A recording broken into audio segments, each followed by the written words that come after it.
Hi, this is Tisa, and this is Genesis chapter 3. Now the serpent was more cunning than any beast of the field which the Lord God had made. And he said to the woman, Has God indeed said, You shall not eat of every tree of the garden? And the woman said to the serpent, We may eat the fruit of the trees of the garden, but of the fruit of the tree which is in the midst of the garden, God has said, You shall not eat it, nor shall you touch it, lest you die.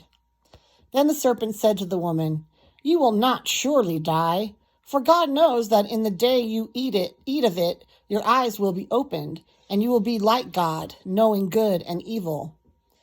So when the woman saw that the tree was good for food, that it was pleasant to the eyes, and a tree desirable to make one wise, she took its fruit and ate.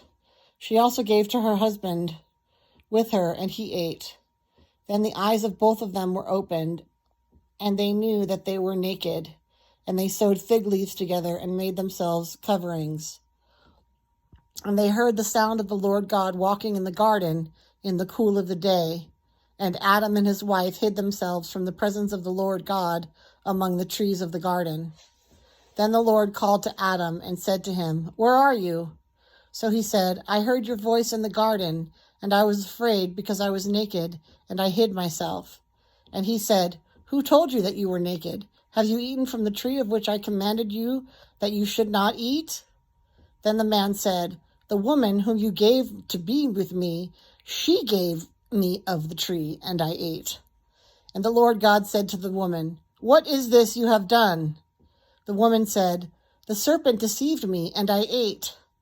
So the Lord God said to the serpent, Because you have done this, you are cursed more than all cattle, and more than every beast of the field. On your belly you shall go, and you shall eat dust all the days of your life. And I will put enmity between you and the woman, and between your seed and her seed. He shall bruise your head, and you shall bruise his heel. To the woman he said, I will greatly multiply your sorrow and your conception.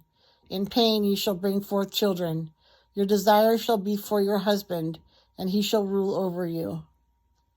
Then to Adam he said, Because you have heeded the voice of your wife, and have eaten from the tree of which I commanded you, saying, You shall not eat of it.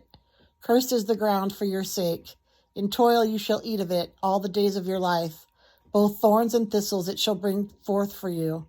And you shall eat the herb of the field, and the wheat, and the sweat of your face you shall eat bread. In the sweat of your face you shall eat bread, till you return to the ground. For out of it you were taken, for dust you are, and to dust you shall return. And Adam called his wife's name Eve, because she was the mother of all living. Also for Adam and his wife, the Lord God made tunics of skin and clothed them. Then the Lord God said, Behold, the man has become like one of us, to know good and evil. And now, lest he put out his hand and take also of the tree of life and eat and live forever. Therefore the Lord God sent him out of the Garden of Eden to till the ground from which he was taken.